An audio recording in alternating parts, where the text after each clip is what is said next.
When I came to the table, I froze, watching my wife's jaw drop and a hole form in her mouth, giving her an unattractive appearance.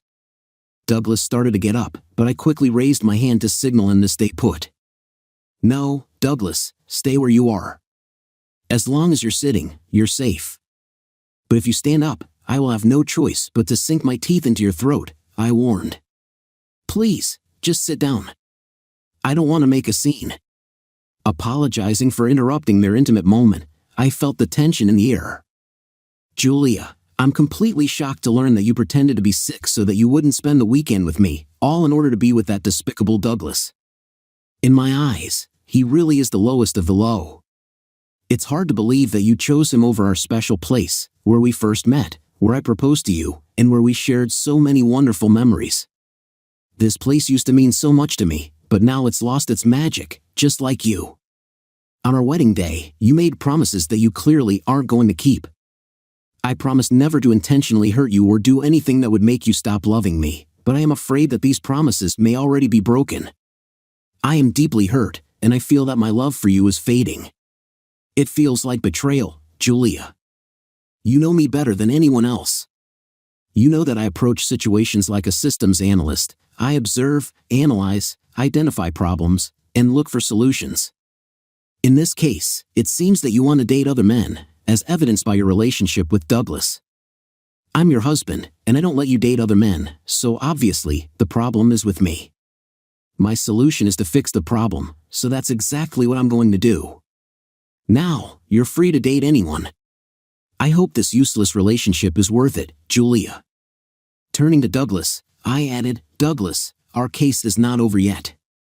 I'll see you again. I walked briskly to the exit and went outside. I hurried across Michigan Avenue and around the corner to the lobby of the Drake Hotel. I watched from afar as Julia hurried out of the spa onto the sidewalk, her eyes darting in search of me. Despite her best efforts, she still couldn't see me. Defeated, she sighed and crossed the street, hailing a taxi that was supposed to take her to our house. I was confused but found solace in the fact that I had disrupted her plans with Douglas and that she cared enough to search for me. She would have been disappointed to find that I wasn't there. I waited a few more minutes to see what Douglas would do. Soon, he got out of the car, hailed a taxi, and drove off in the opposite direction. I decided to stay at the Drake Hotel for a few days until I figured out what to do with my life. So, I went inside and was able to rent a room. You're probably wondering how we got to this point, so I'll tell you everything. My name is John Barton, and my wife, of course, is Julia. When I graduated from the Massachusetts Institute of Technology, I got a job in Chicago at Gray System Solutions as a software developer. It was a pleasure to work for Greg Gray, the owner of the company and my boss. He was a fair and benevolent leader, which allowed me to quickly move up the career ladder and achieve success in my role. It was at the annual Christmas party that Greg introduced me to Julia, his goddaughter and the daughter of his closest friend. It quickly became clear that Greg had arranged this meeting with the intention of bringing us together. I couldn't help but be grateful to him for that because, as soon as I saw Julia, I was overcome by a feeling of love at first sight. I was completely fascinated by Julia, considering her to be the most amazing woman I had ever met. Her wit, humor, and all the other qualities I could desire in a partner only increased my passion. It was clear to anyone that I was head over heels in love with her. Our bond was instant and undeniable, and it didn't take long for us to become inseparable. It all started with a party at Spaga, and it quickly became our special place. 3 months later, during a romantic Saturday date at Spaga, I proposed to her. Without hesitation, she rushed into my arms and said yes. Our marriage was a dream come true, and our lives improved every day. We both had successful careers and often celebrated this with dinners at our house. We tied the knot in the 10th year, and everything was perfect until about 6 months ago. I felt that the honeymoon phase was coming to an end. Although I knew this phase didn't last forever, I couldn't help but feel something was amiss. I was absolutely sure that nothing suspicious was going on, but this nagging sense of lost romance was hard to ignore. I decided to take matters into my own hands and started organizing a secret trip for us. My close friend and former roommate Adam Hartley worked in the software industry with his father, Ben, who turned out to be a client of Greg's company. Since I often visited their offices in Cleveland, I decided to schedule our trip for one of these visits. Our destination was Cleveland, where we were supposed to meet Adam, Ben, and their wives, Caroline and Gloria, for dinner on Friday night. On Saturday morning, we had a quick business meeting, after which we were supposed to go to Niagara Falls for a couple of days together. I wanted to renew our relationship and have a romantic second honeymoon. Julia seemed to have doubts about going, and I had to convince her of the need to go despite her reluctance. I hoped she would enjoy the surprise. On Friday morning, I woke up to find that Julia had disappeared from our bed. I looked for her and found that she was sleeping in our spare bedroom. I asked quietly, "Julia, are you awake?" She stirred and answered, "John, I got sick last night and moved into the spare room so I wouldn't bother you. I am very ill and need to rest. Could you call my office and tell them I won't be there today?" I did as she asked and left her to sleep while I went to work. At about 10 o'clock, I called her to find out about her condition, and she informed me that she was still not feeling well. I replied, "Well, I realized that I would have to go to Cleveland alone." When I got no answer, I broke off the conversation and dialed Adam's number to inform him about the change of plans. Adam suggested canceling the trip to Cleveland, as Julia would not be able to come, and instead, both couples could come to Chicago to meet me on Friday evening. Then we could spend Saturday shopping on the Magnificent Mile. If Julia felt better, we could have dinner together on Saturday night. I was thrilled with the idea and informed him that I would book a table for them at the Drake Hotel and have dinner with them at the Spaga restaurant across the street at 6 o'clock in the evening. I immediately canceled my flight, my hotel room in Cleveland, as well as all arrangements for a car and a hotel in Niagara Falls. It was disappointing, but sometimes plans change. At 3 o'clock in the afternoon, I called Julia to see how she was feeling and to ask if she could join us for dinner. Unfortunately, I received a busy signal and was busy preparing a presentation for Adam and Ben. By 5:30 p.m., I made another attempt to reach her but received a voicemail message. I left a message detailing our plans and then quickly walked out the door to meet the Hartleys at Spaga. When we were sitting at the table and enjoying cocktails before the meal, Adam's expression suddenly changed. He turned to me and said, "John, I hate to break the bad news, but you should know that Julia just entered the restaurant with another man. They're sitting behind you on your left, against the wall." With a heavy heart, I slowly turned around in my chair to look at her, and there she was, with none other than Douglas Simon. The sight of them together filled me with anger and resentment, emotions that I knew would never go away. In short, he had left my sister Barbara at the altar and later confessed that he did not want to get married. He quickly married another woman and had a child. Despite my belief that she was better off without him, Barbara is still suffering because of his betrayal. That's why I despise and hate him. But let's focus on the present. I was surprised, to put it mildly. I tried to speak, but all I managed was a stutter. The sympathetic expressions on everyone's faces confirmed their shock. Finally finding my voice, I was able to say, "Well, this is quite unexpected, isn't it?" It was clear that I couldn't continue the evening with them, pretending that I hadn't witnessed what we all saw. I invited them to continue their plans and suggested that we meet for breakfast the next morning at 9:30 a.m. in the hotel cafe. I'm sure I'll feel much better by then. Unfortunately, it's clear that Julia and I won't be able to join you for dinner tomorrow night. I deeply apologize and ask for your forgiveness, I said quietly. I hugged the women and men who were my old friends and headed to the place where my wife was sitting.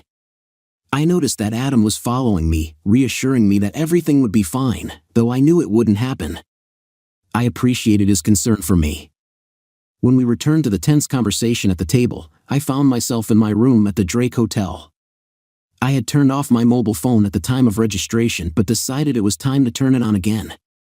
Julia had left a few messages, but like others in my position, I deleted them without listening. Ignoring the last voice message, I let the phone ring and sent it to voicemail, not wanting to hear what she had to say. After deleting the message, I turned off the phone again.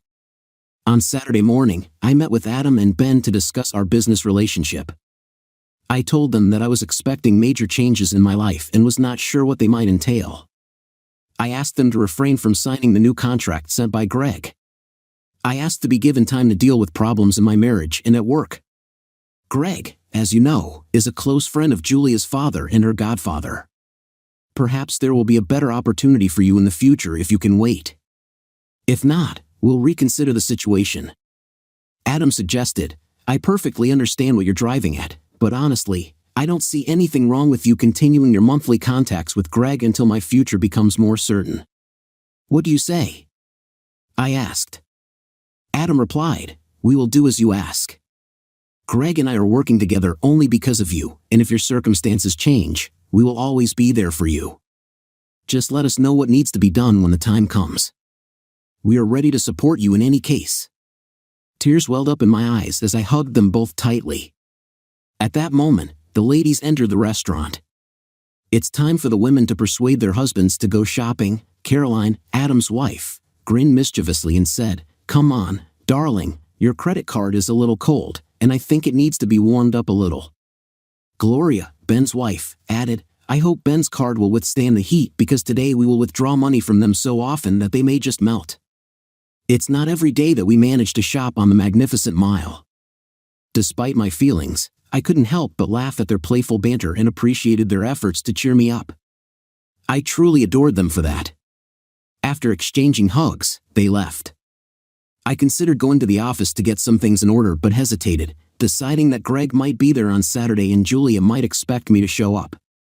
As a result, I decided not to go and planned to come to the office early on Sunday morning to figure out what needed to be done. I spent the rest of Saturday afternoon immersed in a book I had recently picked up. The next morning, I arrived at the office and dealt with several tasks. Before I left, I developed a plan for what I hoped to do on Monday morning. Back in the hotel room, with the Chicago Tribune newspaper, I started looking through apartment rental ads, realizing that I couldn't stay at the Drake indefinitely. I started calling and making appointments for Tuesday morning. When everything was ready, I relaxed and started watching football. The next morning, I met with my longtime lawyer, Roger, to discuss the possibility that he would represent me in the divorce case. Roger assured me, God knows, John, it won't be difficult for me to introduce you. I can't believe you're divorcing Julia. You really love her more than anyone I've ever known. I replied, Roger, the key word here is loved. It's in the past tense because I don't feel that way about her anymore. If you don't want to represent me, that's fine, but please don't represent Julia. Roger agreed, saying that he would prefer not to represent either of us. He suggested that I try to sort things out with Julia, but if that's not possible, then I should invite Jacob Easterman as my lawyer. He thought Jacob would be good at this task. Roger advised me to try to make peace with Julia before making final decisions. I thanked him for his recommendation but made it clear that I had no chance of reconciling with Julia since my feelings for her had changed. Then I met with Jacob, who assured me that all the necessary paperwork would be ready by Tuesday and that Julia would receive the lawsuit on Wednesday. After that, I visited the bank and received a cash receipt for half of our savings, leaving the remaining funds in our joint checking account to cover current expenses until the divorce process was completed. Julia and I had a predetermined financial arrangement. Every month, we contributed a fixed amount to cover the total running costs. In addition, each of us contributed a certain amount for food, entertainment, and the purchase of furniture and equipment. Over time, the fund to cover these expenses had grown significantly as we constantly contributed more than we spent. This fund remained untouched to pay bills during the divorce proceedings. In addition, each of us saved about $500 a month in a separate account to pay for vacations and holidays. After the divorce, I will withdraw my 50% share of the savings account. We had full control over our personal income and could invest and spend it as we saw fit. Our investment accounts were separate, managed by different brokers, and we were unaware of the value of each other's accounts. Similarly, we had separate plans. The only general financial information was the amount deposited monthly into our checking and savings accounts.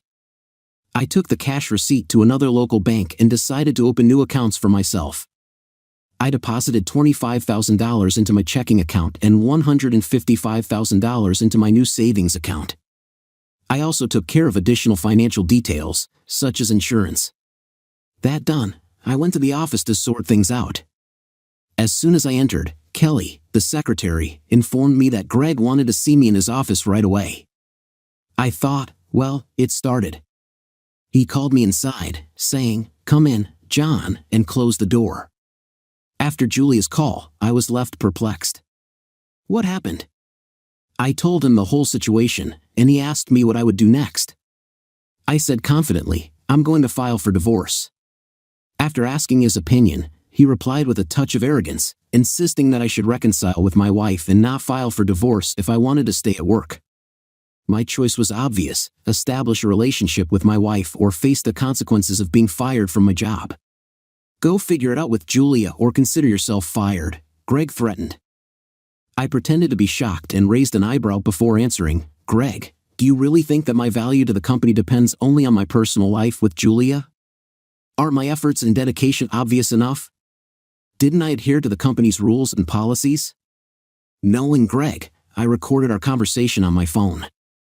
John, you are a valuable employee of the company. Your work ethic is impeccable, and you always follow the rules, Greg admitted. You played a role in the development of the company's policy, so I believe that you adhere to it. But Julia is my goddaughter, and I have to tell you that if you don't solve your problems with her, then I will have to fire you. Do you understand the gravity of the situation now? Greg asked. I realized that he was trying to put pressure on me but decided to turn the situation around and confront him. Although I restrained myself from smiling inwardly, I felt a sense of satisfaction. In a gloomy tone and with a pained expression on my face, I told Greg that he would have to break the news that I was ending my marriage with Julia. Although he looked stunned and disappointed, he eventually made the decision to fire me from my job. I asked him to assign a guard to accompany me to the office where I intended to pick up the remaining things. Anticipating the situation, I had already taken some things on Sunday. Greg and I had a long working relationship, so I knew him well. Arriving at my now former office, I selected only a few things to pack them in a small box taken from the pantry. As I was about to leave, Greg noticed a photo of Julia and me on our wedding day. She was standing there in her stunning wedding dress, and I couldn't help but feel sad. I have to admit that I didn't look so bad in a tuxedo either. Tears welled up in my eyes when I picked up our photo and whispered, I've always liked this frame. I carefully removed the back of the frame, put it in the box with my things, and threw the photo into the basket. As I turned to leave, I was greeted by Julia's shocked expression and tears streaming down her face. She clearly noticed how I got rid of the wedding photo and understood the consequences of my actions. In a low voice, she asked, Johnny, can we talk? I briefly paused my departure and replied, we have nothing to talk about, Julia. You've already betrayed me or are about to. You broke both the promises you made on our wedding day. You hurt me so deeply that you broke my heart, and you did something that made me stop loving you. As they say, you can't fix a broken heart. What should I do now? Do you really believe that I can forgive you for betraying me? Do you know how much I despise Douglas for what he did to Barb, and yet you cheated on me with him? It's unrealistic to think that our marriage can survive this. No, Julia, there's nothing more to discuss here. I left my workplace and left Julia's life.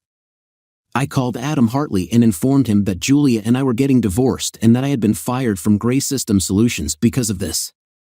I informed him that I was developing an advanced system security program that would surpass anything Gray currently provides.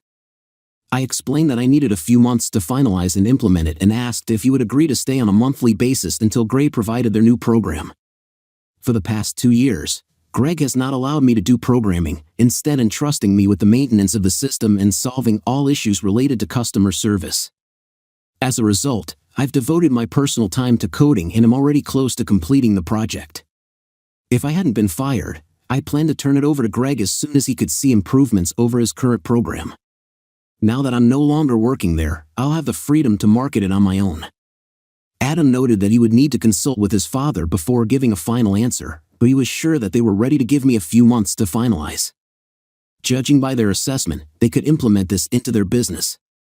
For days later, I was able to move from the hotel to a beautiful apartment. Although the monthly rent was very high, I had the financial reserves to last a few months. After moving, all my days were occupied with writing and testing code for 10 to 12 hours in a row. Despite knowing that the project would soon be ready to enter the market, I felt obliged to bring it to completion in order to live on. It was at this time that Julia received the divorce papers and repeatedly contacted me in the hope of talking about it. I've listened to all her voice messages, but I haven't found anything worth discussing with her. In one of the messages, she confessed, "Johnny, I have to admit that I might have thought about being with Douglas if you hadn't intervened, but I've never acted in that direction. I don't know what I was thinking, but I still love you. Could you give me a call?" She begged, "Johnny, I still love you, and I don't want to get divorced. Please call me," she continued. "Johnny, can't we find a way to get through this and stay together?" she pleaded. "Johnny, I miss you terribly." Feeling that I was tired of everything, I contacted Jacob and asked him to contact Julia's lawyer, warning him that I would seek a restraining order if her behavior did not change. Shortly after that, I received a message from Julia, "Johnny, I love you and I just want to fix everything and spend the rest of my life with you. I'm surprised that you're seeking a restraining order against me, but if that's what you think you need to do, then I'll respect your decision. This will be the last message I'll send you. I love you more than anything in the world, but I understand that the choice is now in your hands. I'm really sorry that I caused you so much pain that you can't even talk to me. My love for you is unshakable, and I am by your side when you are ready to lend a helping hand," Julia said sadly. As promised, I didn't receive any more messages or calls from her. The result was not what I expected. It was like the last nail in the coffin of our marriage. Even though we had not divorced yet, I was very sad to realize that it had come to this. I spent 3 stressful weeks working on my programs, devoting many hours to them every day. On Friday, just after lunch, Jacob called me. He informed me that we had a court hearing scheduled for next Wednesday morning with Judge Janice Caldwell. Jacob expressed his concern, mentioning that Judge Caldwell has a reputation for being a tough judge in divorce cases, often subjecting people to thorough processes before granting a divorce, if she gives one at all. Arriving at the courtroom, we found Julia and her lawyer there. Our case was reviewed within a few minutes after we entered the courtroom. After we took our seats, the bailiff called the hall to order. Everyone stood up when Judge Caldwell came in and took her seat. Greeting us as we sat down, she turned to me, the applicant in the divorce case, and asked if I wanted to drop the lawsuit and try to save my marriage. I respectfully declined, stating that I wanted to continue the case. Judge Caldwell looked slightly disapproving but eventually agreed with my decision. Then she turned to Julia and asked, "Mrs. Barton, do you agree with the decision to divorce, or would you prefer to try to reconcile with your spouse?" Without hesitation, Julia said, "Your Honor, I don't want a divorce. I love my husband, and I intend to save our marriage." When the judge considered the petition indicating irreconcilable differences as the basis for divorce, it became clear that the settlement agreement proposed by Mr. Barton was fair and devoid of any malicious intent usually found in such cases. The judge asked if there was a reason for such an unusual lack of hostility in the petition. "Your Honor, I bear her no ill will. I have no intention of harming her, and I am fully committed to achieving a just solution. I must admit that I no longer feel the feelings of love for her that I once felt," I explained, causing Julia to choke and let out a small sob. The judge intervened, expressing optimism that with the right support, the couple would be able to resolve their problems and reconcile. As a result, the judge appointed 3 joint sessions of marital counseling with a highly qualified psychotherapist. The court appoints 1 first session, then 3 individual sessions for each party, and 2 joint sessions. The only exception is if the consultant informs the court that the marriage cannot be saved. The judge announced and hit the gavel, announcing the start of the next case. I wanted to object, but Jacob stopped me and advised, "John, attend the first session and see if you change your mind. If not, tell the counselor clearly that you want to end the marriage and see what happens next." Unfortunately, the consultations turned into a disaster. Julia begged, apologized, and pleaded with me to reconsider the decision to divorce and try to rebuild our marriage. The consultant listened to me carefully, although he did not seem particularly sympathetic to my decision to end my marriage. He asked, "John, can you explain why you don't want to work on your marriage?" I replied, "Dr. Graham, let me share a story with you. To some, it may seem like a fairy tale, but it is not fiction. I was at my company's Christmas party when I saw a girl across the room. Have you ever experienced love at first sight? Because that's exactly what happened to me. My boss introduced his goddaughter Julia to me, and at that moment, I realized that she was the one I wanted to spend the rest of my life with. The sadness that had been in her eyes just a few minutes ago disappeared, replaced by a beautiful smile that won my heart.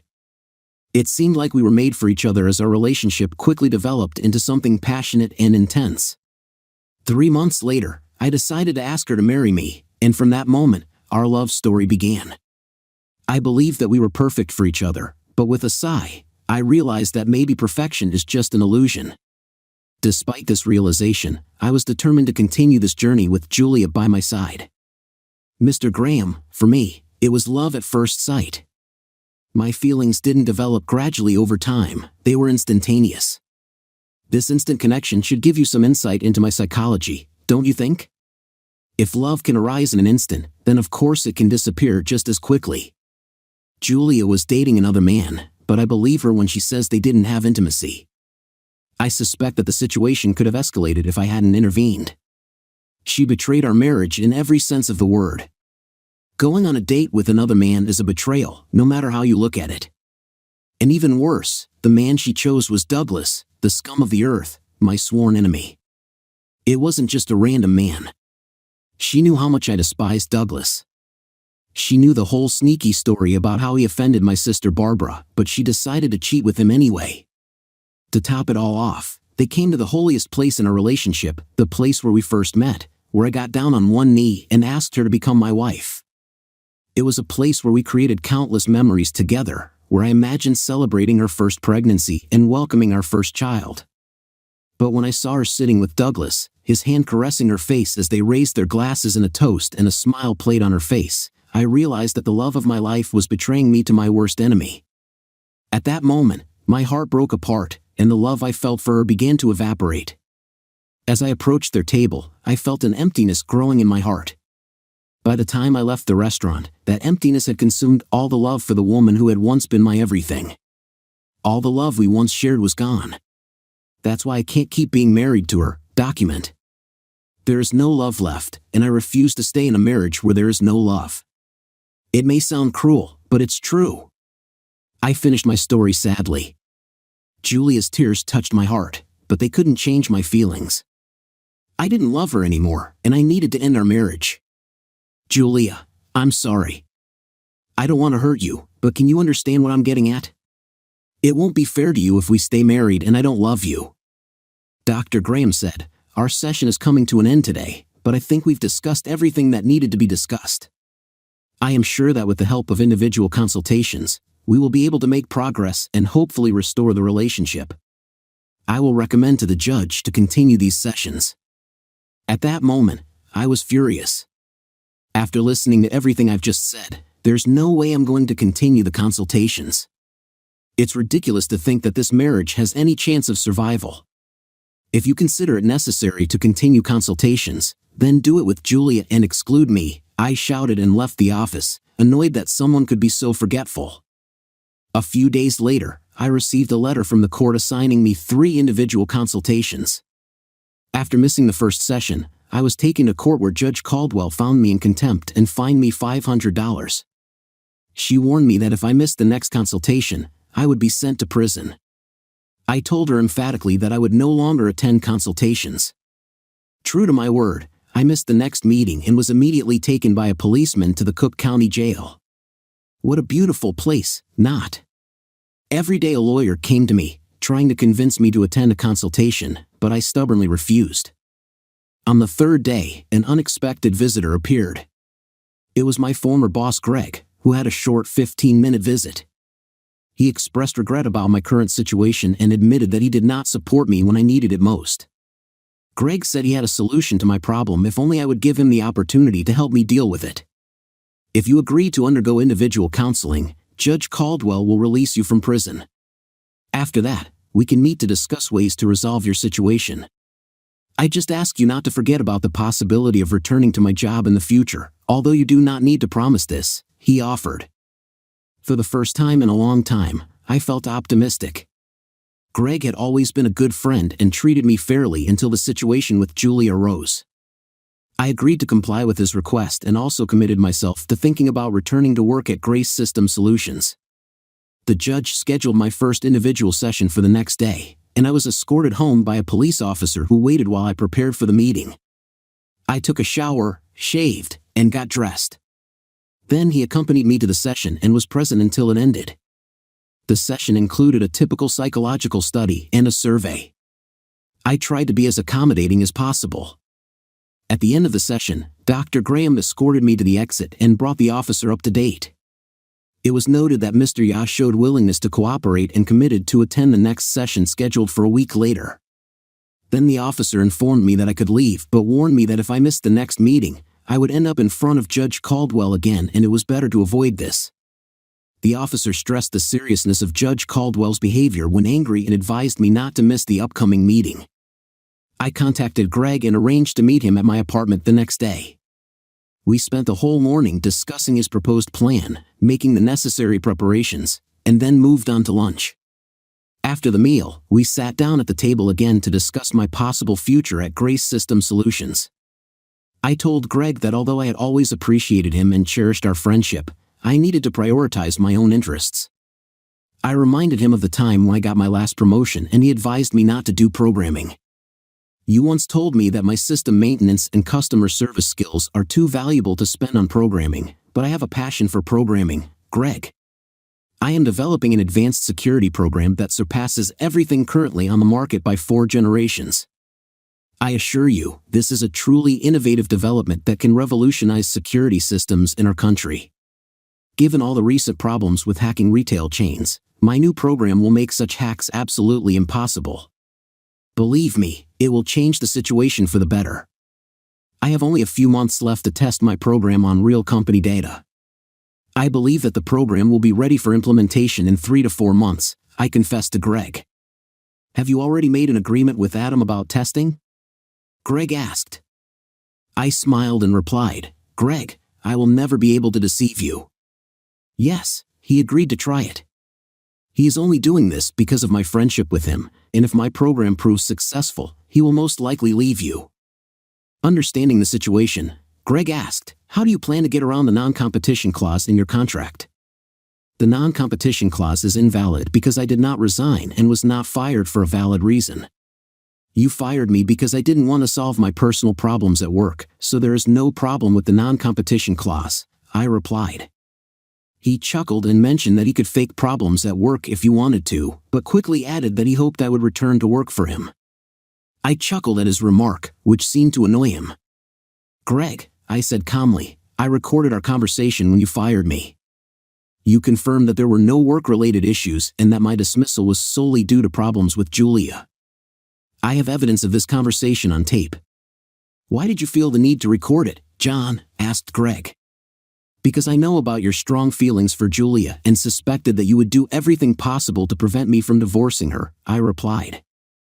Fair enough, Greg said and continued the conversation. I am confident that the new software I have developed will bring me great wealth, and I am ready to share this success with you, Greg, on certain conditions. I am ready to return to work for you on a permanent basis while maintaining my current responsibilities for working with clients, but I will no longer be responsible for system maintenance. You will need to hire a manager who will report directly to me, as this is closely related to the new program. I am sure that as soon as you master the new software, you will be delighted with the results. In the future, I plan to devote about 40% of my time to developing the program. Although I will work for you full-time and receive remuneration for creating my current and future programs, I will retain sole ownership of these programs. In exchange, I am ready to grant you an exclusive license to promote and sell my programs with a pre-agreed royalty rate that will be paid to me. I understand, Greg, that this may seem bold, but I am sure that when you are convinced of the potential of my work, you will find this agreement beneficial. Together, we have the opportunity to achieve great success. I agree to the terms set out in this offer and instruct our corporate lawyer to complete the transaction. It should be noted that if the agreement does not meet expectations, I reserve the right to terminate our agreement. In this case, I will ask you to change the royalty percentage to a more profitable one. Greg agreed. Unfortunately, I missed the last consultation, after which I was detained by an officer and taken to court in handcuffs. The officer warned me with a smirk, showing that I had been warned about the consequences of my actions. When Judge Caldwell entered the courtroom, I immediately noticed her fiery red complexion, steam coming out of her nostrils, and flames in her eyes. It was clear that she was angry. Mr. Barton, it looks like you've crossed the line again, she announced. I consider you disrespectful to the court, and you are sentenced to 30 days in prison." Julia, who was inexplicably present, suddenly intervened, pleading with the judge. "No, Your Honor, please reconsider," she begged. "I withdraw my objections to John's request for a divorce. Please satisfy him." When Judge Caldwell stated, "It's too late, darling. He's going to spend time in jail, period," I couldn't help but feel a surge of anger. Saliva seemed to come out of her mouth when she said those words. Deciding to take matters into my own hands, I stood up and exclaimed, "Your Honor, I would like to address the court." The judge gave me a stern look and replied, "You have no right to address me directly. You have a lawyer for that." Feeling strong, I turned to Jacob and said firmly, "Jacob Lissman, you're fired. From now on, I will represent myself." With renewed confidence, I headed to the bench, ready to defend my point of view. Julia's lawyer also agreed to the request. "What's the matter, Mr. Barton?" the judge asked. "Your Honor, I would like to request a short meeting in your office to resolve this issue once and for all. I believe that if we hold this meeting, we will be able to come to a solution that will satisfy all interested parties," I said. The judge agreed and said, "Good. The lawyers will meet with me in my office in 10 minutes. I'm taking a short break." When we gathered in the judge's office, I asked that the meeting not be recorded in the minutes. The judge hesitated, but I interrupted her before she could reply. "Your Honor, I have reason to believe that there are issues that neither you nor Julia's lawyer would like to put on public display, so I ask once again that this be done off the record," I suggested. She looked at me for a long time and then nodded, asking the court recorder to leave the room. "Very well, Mr. Barton, finish your speech." "Let's listen to him," she said. "First of all, Your Honor, I don't want anyone to get hurt during this process. Please believe me, I have reason to believe that there has been a judicial violation here. I don't want you to get hurt and for your career to be ruined," I began. "I also don't want Julia's parents' marriage to break up, and I don't want Julia to be offended by anything. Although I no longer have feelings for her and don't want to be married to her, I also don't want her world to collapse. It is quite obvious that there is evidence of your connection with Julia's father, which means that you should step away from this case. The evidence is indisputable and quite obvious. Although I can present this evidence and testify if necessary, I would prefer to avoid this path. I would prefer to present this information to the Judicial Council, but I hesitate to do so. I don't want to cause any more harm to everyone involved in this. Julia will be deeply hurt, and I'm not sure that your marriage will withstand such a blow. My only intention is to complete the divorce without causing unnecessary pain." I turned to Julia's lawyer, hoping to get his opinion. "What do you think?" I asked. He looked at Judge Caldwell and said, "Your Honor, I have always admired your commitment to saving the marriages that can be saved. You were quite tough in some situations, forgive me for being blunt, but I understood your reasons. If Mr. Barton's testimony is indeed confirmed, I will be upset to learn that you had an affair and even more disappointed that you did not drop the case. Like him, I wish you no harm. I think you should grant him a divorce."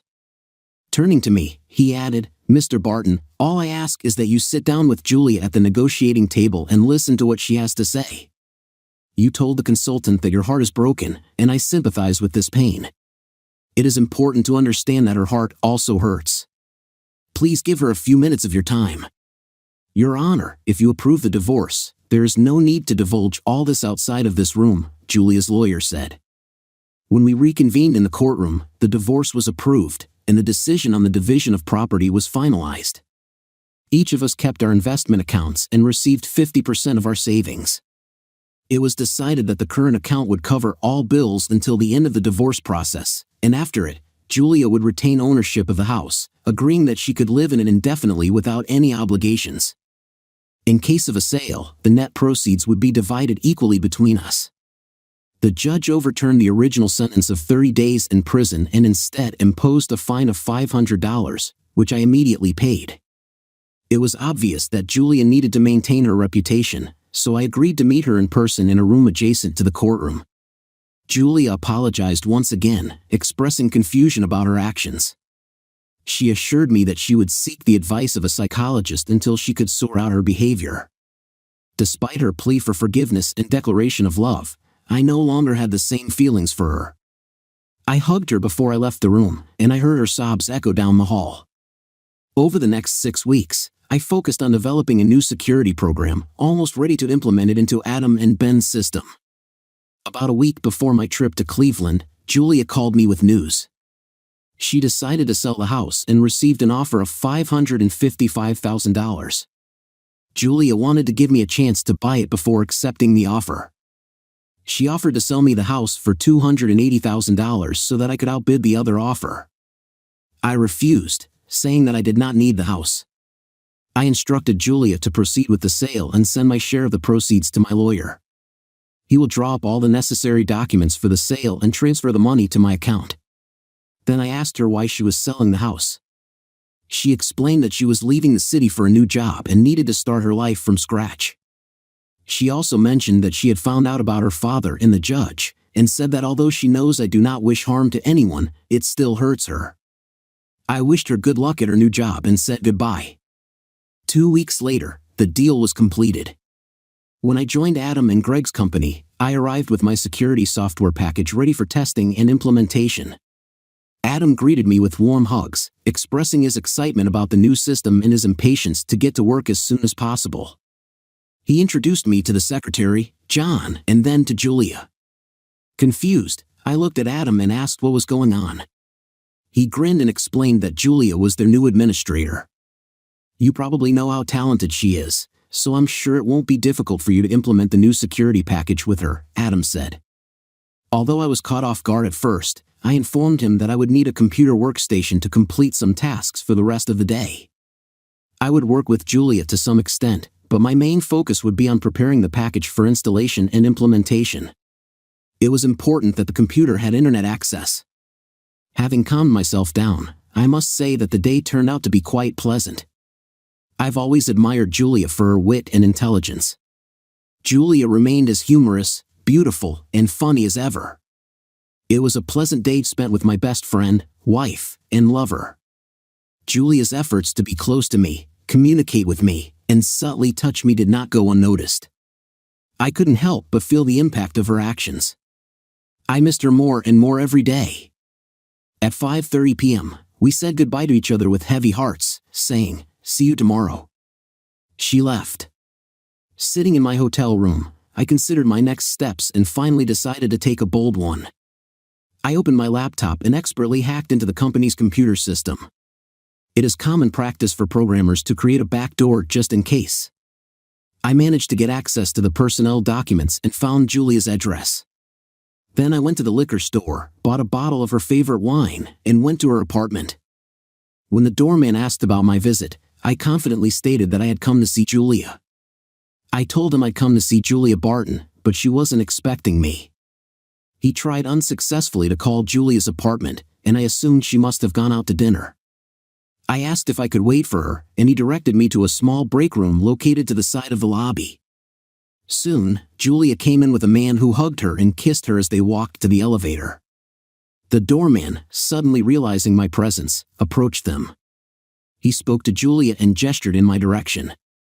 As I walked toward them, I heard Julia begging, "Oh my God, no, please no, no, no." Well, it started again. "I always seem to be able to interrupt your dates, Julia," I said with a hint of apology. "I'm sorry I showed up uninvited, but of course you're glad I came," I added, handing the man the bottle of wine. "Have a nice evening, you too." As I was leaving, Julia hurried after me, begging, "Johnny, please don't go anymore." But I continued on my way. Back at the hotel, I immediately sent Julia an email to her workplace. In the message, I expressed my surprise to see her in Adam's office. It quickly dawned on me that she must have quit her job, sold her apartment, moved to Cleveland, and joined Ben and Adam's team to be by my side. It may sound presumptuous, but it seemed to me that you wanted the opportunity to reunite with me and maybe be together again.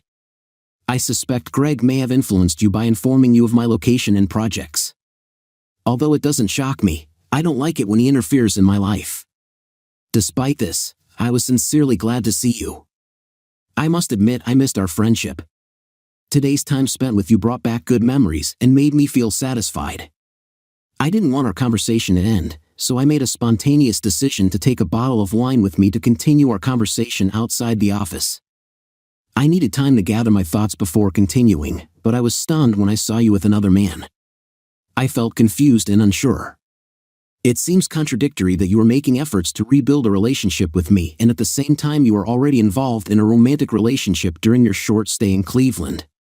This situation leaves me with only two possible explanations. Either you are really not interested in resuming our relationship, or there is something else that I do not know about. Regardless of whether you stick to the idea of being with me or dating other men, I'm getting out of this situation. I doubted my decision to divorce you, but your behavior convinces me that it was the right choice. It pains me to realize that I almost bought into your false concern. It's quite obvious that you only care about yourself. I hope that in the future you find true satisfaction and happiness. Please don't try to resume a relationship with me. You seem to think that I have no place in your life. I wish you all the best, Julia. I also sent another email about installing the software, attaching a file with detailed instructions on how to activate the security program. A 2-word password is required to access the file and the security system. If you remember our last meeting at Spia, it should be easy. If you can't remember those 2 words, maybe Adam can help you because he heard them too. The passwords, in fact, were like broken promises. These 2 words are necessary to access the security system. I may have been a little immature, but who cares? Every time you log in, you will remember how you neglected our marriage. I installed the package on the server and, following the instructions, you just need to activate it and set additional access codes and passwords for different users. Everything is described in detail in the instructions. If you have any problems in the future, contact Greg.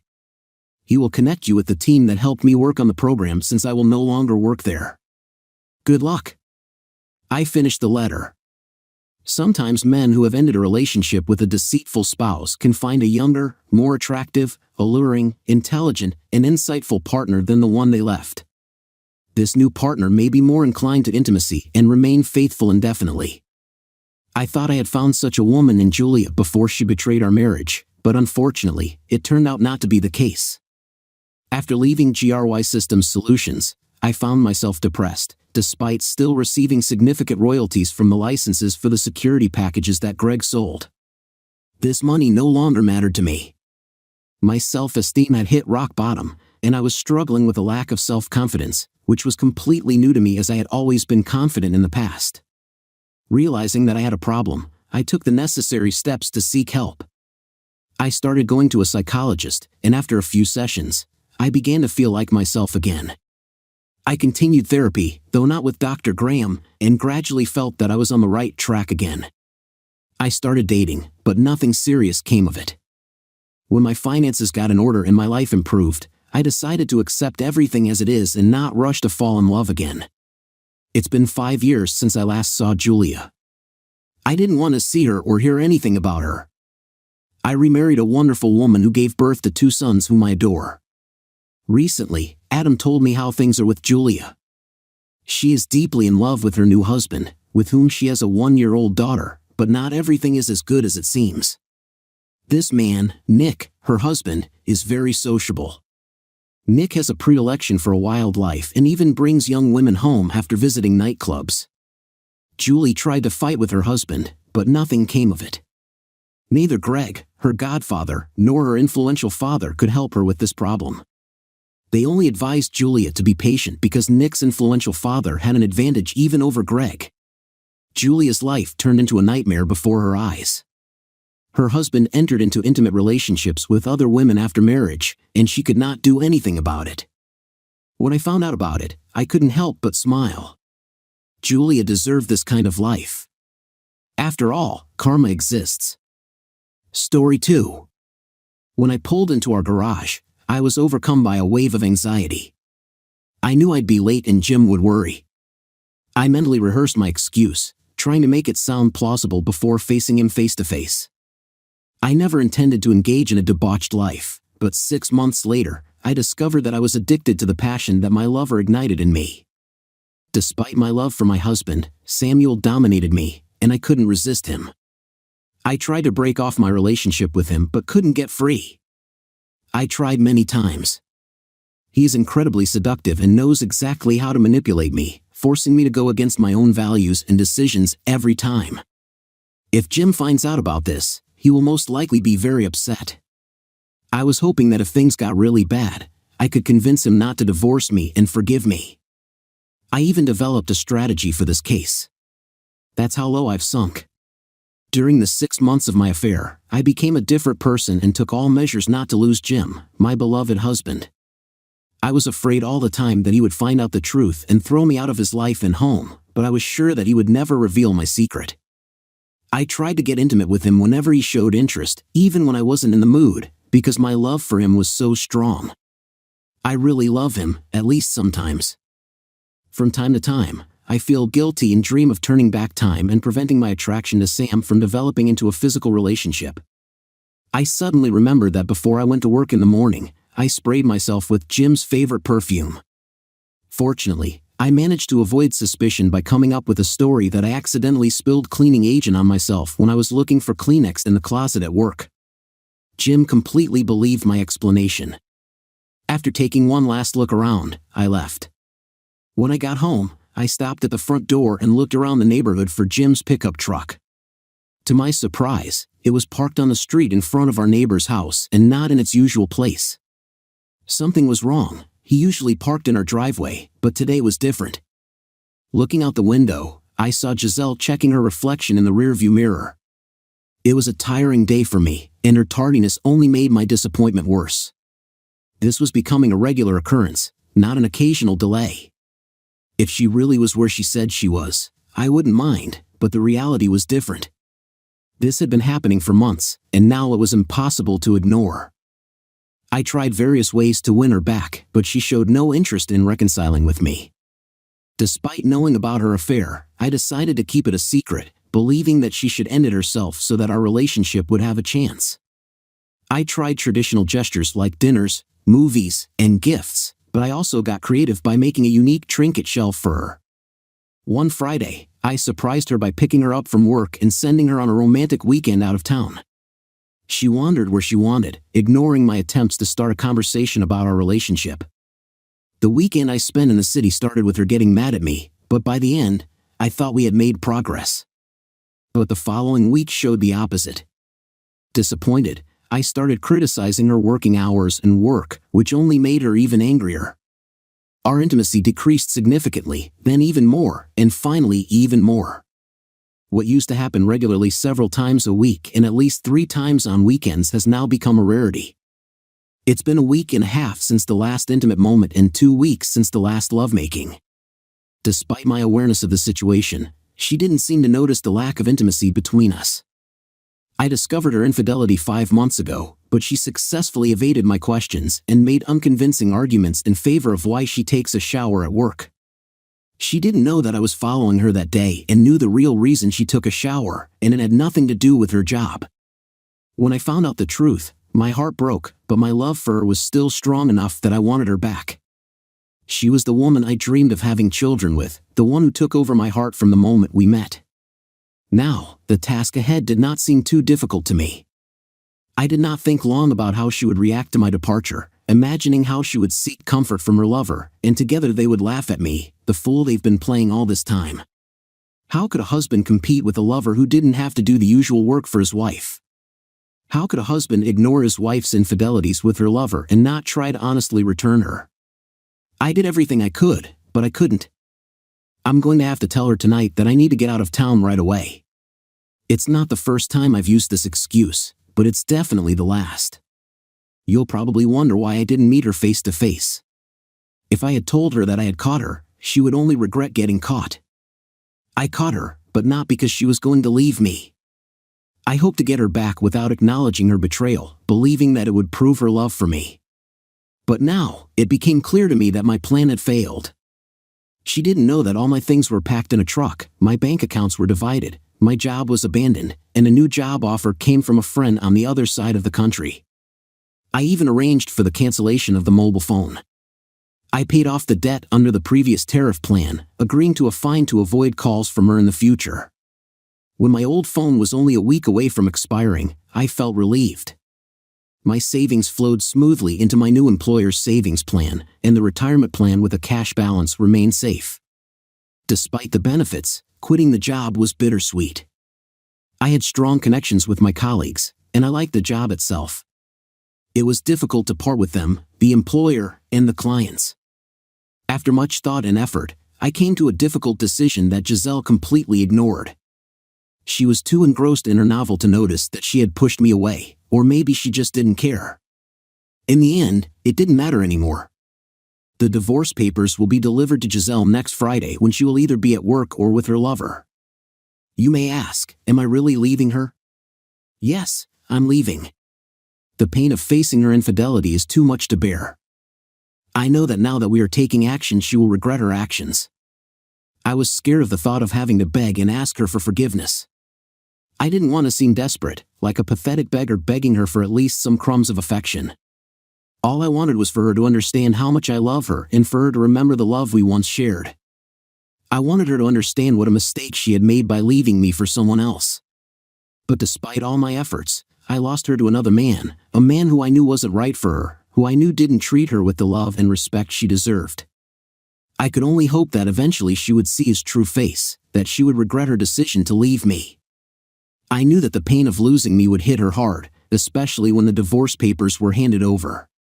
That's when she'll see the truth, that she made a mistake by leaving me, and when that realization came to her, I hoped she would come back to me begging for forgiveness. Up to this point, I had planned to call her every night as usual, in the hope that she would not realize that I was using the phone at the motel or would be too worried that I was not using my cell phone.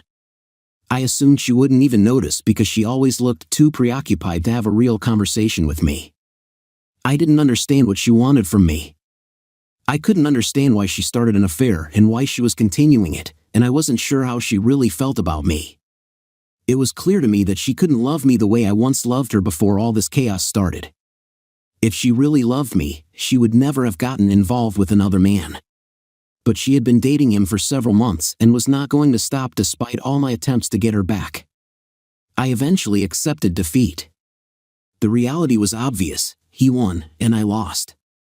Disappointed and angry, I started making up a fake story to hide my emotions when Giselle came to the front door. I retreated to the kitchen and got a cold beer, trying to calm my racing thoughts. I desperately needed a distraction. Trying to calm my racing thoughts, it was extremely important for me not to spoil my plan right now. After consulting with a lawyer, I knew what the court would require for our divorce. I had a feeling that Giselle would take this news with relief because it seems that she has already moved away from our relationship. I can almost guarantee that she will ask her lover to move in with her as soon as the divorce papers are ready next week. I tried to close the doors of the cupboards and drawers, preparing for the coming changes. A casual glance from her side would not have revealed the emptiness that now filled my closet and dresser. I wondered briefly what she would feel if she discovered this emptiness.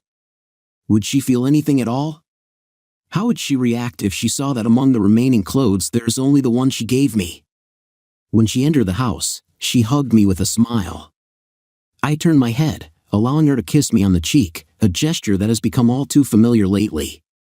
She didn't mention it before, and she didn't mention it today. More than 2 weeks have passed since our last intimate meeting. She clearly did not notice the lack of intimacy between us, absorbed in the passion she must have received from her lover. "How was your day?" I asked, feigning interest in her well-being but really just playing the role of a loving husband she can rely on. "Everything was fine," she replied, her concern about my obvious distress forced and insincere. "Is something wrong?" she asked. Her answer was automatic. "Yes, I have to go to work again. I'll be gone for a week." "I'll leave in the morning," I said, studying her for any hint of a reaction. When she started to smile, I noticed how she quickly changed her expression to a more serious one. "Oh, honey, on Saturday?" "You have to go tomorrow," she said anxiously. Despite her words, her eyes betrayed the truth. She seemed relieved that I would be gone. It was obvious that she was glad of this, perhaps looking forward to spending more time with her lover. "Yes, it's going to be a long week. The work has already finished, and I need to monitor the construction," I explained. I felt relieved that she accepted my lies so easily, without getting angry like before. I've learned to answer briefly and simply, unlike the detailed explanations she's been giving me for months. For me, it was a sign that something was wrong. Her excuses became too specific, which aroused suspicion. One day I had to leave for work, and she did not protest as before, which seemed strange to me. Soon after that, I found out about her affair, and everything fell into place. We had dinner and relaxed in front of the TV, she in her usual armchair, I on the couch. I did not lose hope that at the last moment she would change her mind and would not allow me to continue the path I had chosen. In the morning, after a couple of hours, it became clear that this was just wishful thinking. The realization hit me like a brick. We had lost everything. She sat there, ignoring me, never once meeting my gaze. It was like I was invisible to her while she was mindlessly watching TV. I could see that her thoughts were absorbed by her lover and their plans for the week ahead. If only she knew that tomorrow I would be gone forever. And as I sat and watched her watching TV, the weight of my decision weighed on me. He has no idea I'm going to have a whole week with Sam. We can spend the night at my place or at his place. We're going to have a lot of intimate moments, and every night he will invite me to dinner and dancing.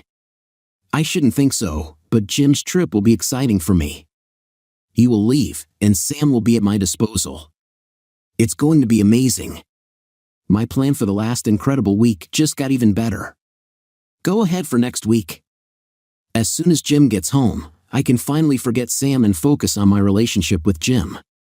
Everything will fall into place.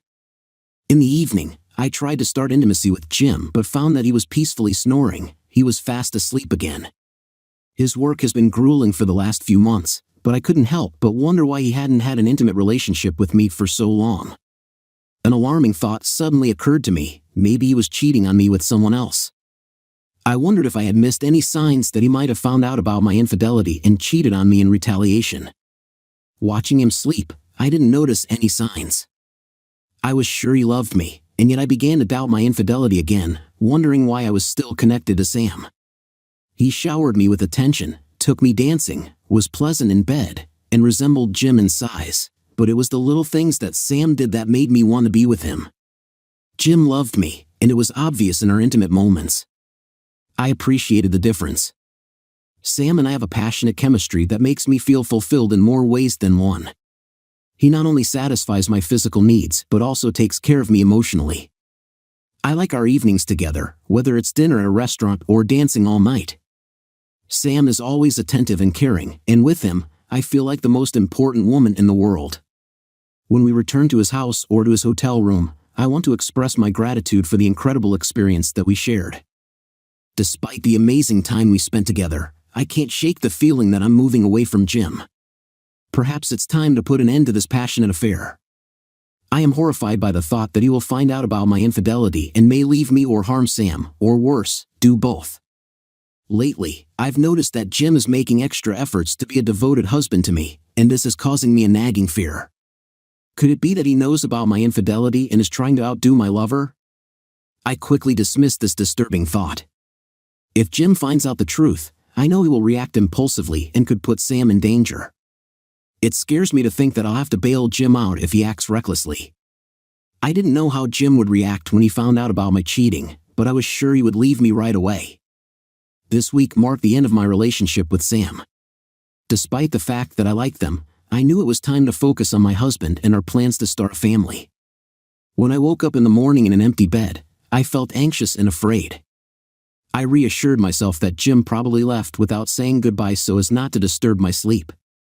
Jim, my loving husband, took care of me, noticing my fatigue and offering to sleep longer. Although his call that evening was pleasant, it couldn't compare to the fact that he was at home with me. After talking to him, I realized that Sam was already on his way here. That night, I had plans to go on a date with Sam, and most likely we would end up either at his place or at mine. I always had a mobile phone with me, and Jim often called me on it. Despite the fact that Jim looked preoccupied during our conversation, I realized that most likely his mind was occupied with work. When he had to leave town, he usually concentrated on work, and he hardly had time to think about being separated from me. This arrangement suited both of us. I accepted and understood his need to prioritize work. At such moments, I was ready for Sam's arrival. When he knocked on the door, I left the garage door open so he could drive in, close it, and walk to the back door of the terrace. I was sitting completely naked on the kitchen counter and waiting for him. This time, his appearance didn't send a chill down my spine because I knew perfectly well what was waiting for me as soon as he opened the door and saw me like this. "Giselle, are you here?" His voice, deep and commanding, nevertheless provoked a response in me, causing a familiar feeling to stir inside. When he entered the room and looked at the sight that opened up to him, the look in his eyes spoke volumes, igniting a fire in me that made me even more passionate than before. "I'm here, waiting, Sam. Can we settle some business before we go to dinner and dance?" It seems to me that I need it, I confessed, desire clearly audible in my voice. It was clear that I had lit a spark in him too. "Oh, Giselle, you're so beautiful," he whispered, his words filled with lust and thirst. His hands deftly fingered the buttons of his shirt, his lips were wet with desire. The desire in his eyes was unmistakable, and that was a key factor in why I let this affair go on for so long. On the other hand, Jim hadn't looked at me with such passion in a long time. He was always so rude to me. Sam was grinning at my condescension, a freedom I could never experience with Jim. There was something about Sam that made me feel comfortable enough to play along with his teasing. In the end, we took a shower together and then went to dinner. Despite the fact that I didn't like Sam, I mentioned that this would be our last week together. Despite this, he was still able to ignite a wild and reckless side in me. I never thought about the consequences of my actions. I didn't think that my behavior could jeopardize my husband's love for me. I was just caught up in the moment, craving the thrill and forbidden pleasure that Sam gave me. During dinner, we were sitting in a dimly lit booth in the last row, and Sam couldn't resist touching me. After dinner, he took me to a lively elite club for dancing. His hands were on my back, pulling me closer to him. I could feel the warmth spreading between us, igniting a fire inside me. At that moment, all thoughts of guilt or consequences disappeared, replaced by a primal desire that consumed me. As the music swirled around us, I surrendered to the passion that engulfed us on the dance floor, losing myself in the forbidden pleasure of the moment. It was a dangerous game we were playing, but at that moment, I didn't care. I was lost in the ecstasy of dancing, reveling in the thrill of the forbidden. Sam's hands were on my back, making me wonder what Jim would think if he witnessed this intimate gesture. The image of my husband quickly disappeared when Sam's actions came to the fore. I noticed that several women nearby were watching us with envious glances, and a small minority were looking disapprovingly. Later that night, back in his cozy bed, Sam made passionate love to me. As he continued to please me for the third time, my phone suddenly rang, forcing me to answer the call with a silent gesture toward Sam. "Hi, it's me. I'll be back later than I expected, but I wanted you to know, my husband told me." "How was the trip?"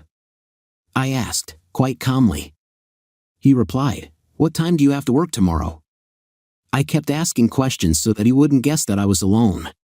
"It's very early. I'm going to bed now. We'll talk tomorrow. Love you." "Good night," my husband said goodbye to me. Sam was distracting me while I was on the phone with Jim, so I missed his words about love. My thoughts were abruptly interrupted when Sam increased his pace. I was engrossed in my pleasure, and thoughts of Sam and his skill occupied my thoughts for the rest of the night. It was a new experience for me. I felt very seductive while Sam was making love to me, and I was talking to Jim on the phone. The next week passed quickly, and Sam spent his evenings at my house. During the day, we most often made passionate love and then had dinner at a restaurant. After pampering ourselves with intimate moments to the point of exhaustion, we fell asleep until it was time to wake up and start the day. A sense of guilt crept into my soul as I lay there, a married woman tied up with a man who wasn't my husband. The feeling of excitement I was experiencing was addictive, igniting a fire passion in me throughout the week. But deep down, I knew that Friday would mark the end of our illicit affair. I made the decision to end my relationship with Sam, take a weekend off, and prepare to meet Jim. I needed to make amends for my infidelity and assure Jim of my love for him. I arrived at my new home early in the evening, driving faster than I probably should have. I exceeded the speed limit, trying to push the wreckage of my failed marriage as far as possible. Terry, my longtime friend, and his wife have built a successful business through hard work and dedication over the years. He has been aggressively reaching out to me, trying to convince me to join the team by sharing ideas in letters, emails, and phone calls. He attended my wedding, carried the coffin at my father's funeral, and has been a close friend since high school. His wife, Pam, was a wonderful woman with a strong sense of self-worth. I couldn't help but compare her to my wife, Giselle, and wish she had the same loyalty and devotion as Pam. Pam's eyes always reflected deep love for her husband, Terry, and they never wavered in their devotion. Unlike her, I haven't seen that spark in Giselle's eyes for at least 6 months. In my new position, I will be engaged in programming. I have strong skills in this field, as evidenced by the fact that after graduating from university, I was noticed by such large companies as Microsoft and Sunday. My master's thesis in college was about my passionate programming project, which I had been developing for some time. I decided to share this project with Terry as it was nearing completion. This eventually led to my involvement in Terry and Pam's business. Now that the divorce is over, for the first time in my life, I expect to receive a substantial income. Over the past few months, I've been carefully thinking through every detail to rid myself of Giselle at the right moment. She no longer deserved to participate in my plan or the success it promised. I've put up with her infidelity for too long, but now the fruits of my perseverance have finally appeared. The realization of this suddenly hit me, causing a storm of emotions. I felt a mixture of loss, anger, and overwhelming sadness. I couldn't help but wonder why I was never enough for her. The questions remained, but I didn't want to hear any more excuses or explanations from her. Our work was completed at dawn on Monday morning. I arrived at my new job, where I was greeted with unexpected warmth. Terry introduced me to the team, a group of 14 people who radiated kindness and positivity. There were 3 men and 11 women among them, not counting Terry, Pam, and me. Despite the lack of a visible need for a hero, I was accepted as if I were one, ready to save the day. I was grateful to them for their help in arranging my new living space. After all the chaos associated with the move, I felt relieved when I found a place that I could call my own. As I settled into my new environment, I found that I was most focused on my work. The tasks absorbed me and distracted me from thinking about Giselle. I was determined to move forward and not dwell on the past. Despite the hectic schedule, I was grateful to Terry and Pam for their support. Thanks to their efforts, the transition period went much more smoothly than I expected. As I unpacked the last of my things, a sense of peace came over me. My new home became a refuge, a place where I could start life with a clean slate and leave the past behind. I was ready to embrace this new beginning and see where it would take me. I couldn't believe my luck when I came across a 3-bedroom house. It had everything I could ever dream of, and besides, I didn't have to pay rent. I only had to spend one night in a motel before I moved in. Surprisingly, I almost immediately felt at home. Pam and Terry, my new neighbors, welcomed me with open arms, inviting me to dinner twice that week. They quickly realized the difficulties I faced in my personal life. Pam took on the role of a caring mother hen, constantly fussing around me and trying to ease any difficulties I had, and Terry patiently watched her actions. She was a rare gem, always taking care of me. She took care of me and looked after me, even trying to date me. It took Terry and me a lot of effort to get her to calm down. I wasn't interested in any other relationship at the moment. I needed to finalize the divorce and find time for myself to figure out what I really wanted in life. Dating wasn't a priority for me in the near future. On Thursday, my lawyer called me and informed me that the next day we would be handing over Giselle's documents at her work. Everything was settled, and the bailiff would deliver the papers to her by noon. My lawyer also mentioned that she has some interesting DVDs from the last week that might be useful to me. It looks like Giselle and her lover are up to something bad. Despite the anticipation of what was coming, I knew that I could trust my lawyer and deal with the situation effectively. She was a first-class lawyer known for her knowledge and success in the city and even in the state. I was comforted by her confidence, and I knew that I was in good hands. The next evening, I was looking forward to her news. Other lawyers trembled at the mere mention of her name. As an opponent's lawyer in the brutal world of legal battles, she was an absolute predator, a force to be reckoned with. Her reputation was second to none. So it was a stroke of luck that I was able to enlist her support. Initially hesitant, my lawyer, Amanda, was convinced when I revealed the truth about Giselle's actions and infidelity. After learning that Giselle had betrayed our marital vows and was not interested in reconciliation, as well as discovering her secret lover, I convinced Amanda to take up my case. Amanda insisted that I hire her as a lawyer. Over time, I learned that Sam had caused marriages to break up more than once, but he always managed to avoid the consequences of infidelity and divorce. Amanda was burning with the desire to confront Sam, a man so captivating that even the devil would pale in comparison with his attractiveness. It became obvious that Sam not only preyed on others but also forced his victims to behave more and more risky, eventually leading them on a path resembling prostitution. He used women to provide his company with more business, repay debts, and provide other services. I knew Giselle hadn't seen that side of him yet, but I was sure she would see it over time if she continued to spend time with him. I also knew that eventually Giselle would regret getting involved with him.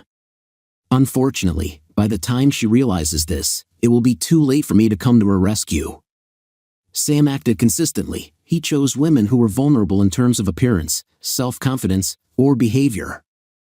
It was one of those times when he focused on them, spending time trying to get to know them, cheer them up, have an intimate relationship with them, and then becoming their lover, manipulating them into working for him.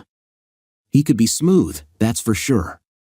Amanda desperately wanted to teach him a lesson, and it seemed that my marriage would be the instrument of his downfall. The week dragged on, and every night when I called Giselle, I had a hard time pretending to be interested. By Thursday evening, I realized that this would be my last call to her. I also knew that she would do her best to contact me tomorrow after she was served. Fortunately, my old mobile phone would no longer be in use by then. Jim called me on Thursday and looked depressed. I also felt remorse all week while enjoying my date with Sam. I've been thinking about how to end it, but it shouldn't have come to that. On Thursday, I felt a sense of loss, although I couldn't pinpoint exactly what was bothering me. I had a feeling that something was wrong in my world. It was like an inner feeling, a nagging feeling of anxiety that I couldn't get rid of. The atmosphere between us had also changed. Jim seemed detached, almost relieved, as we talked, but there was tension in the air. He called me, but it was as if he expected me to do the talking myself, and when we said goodbye, his answer was cold and final. Looking back, I realized that I had to fight to keep him around. I should have apologized to him and not let him go on that trip. They say that hindsight is 20/20, and now I understand the truth of this statement. I pushed my worries to the back of my mind and hung up, gathering the courage to tell Sam that our time together was coming to an end. I needed to get this over with before my husband returned in a few days. I wanted to make sure that there were no traces of Sam left on me or in me, no smell, no remnants of evidence. That evening, the phone call distracted me a lot from my thoughts, but in the end, I dozed off. It was Friday, and I was at work when suddenly, just before lunch, everything changed in an instant.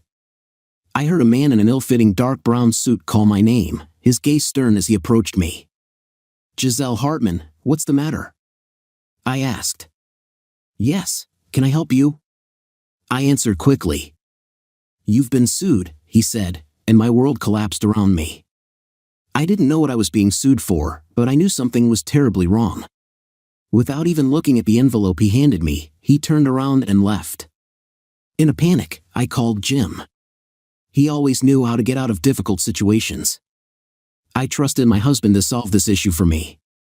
I tried to call him, but to no avail. When I tried to contact him via speed dial on my mobile phone, I received an alarming message that Jim's number was no longer in service.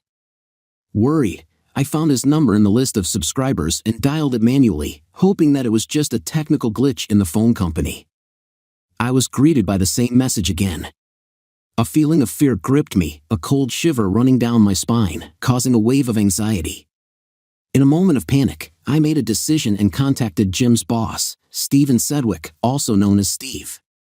"I can't get through to Jim. Do you know where he's staying?"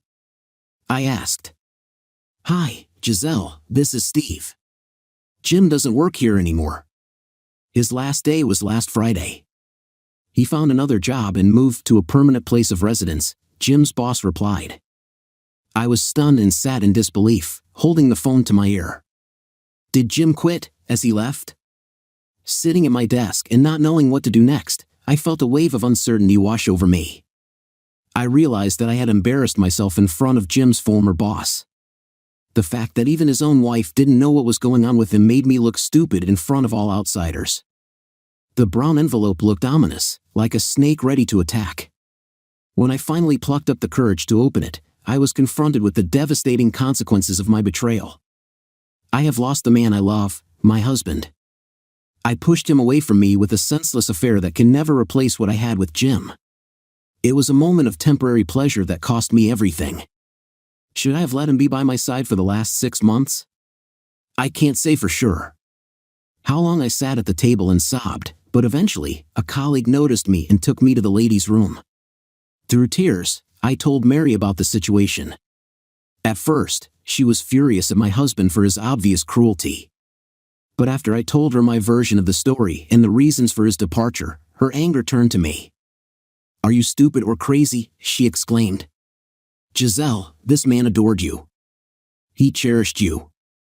He was completely fascinated by you. And did you do that to him?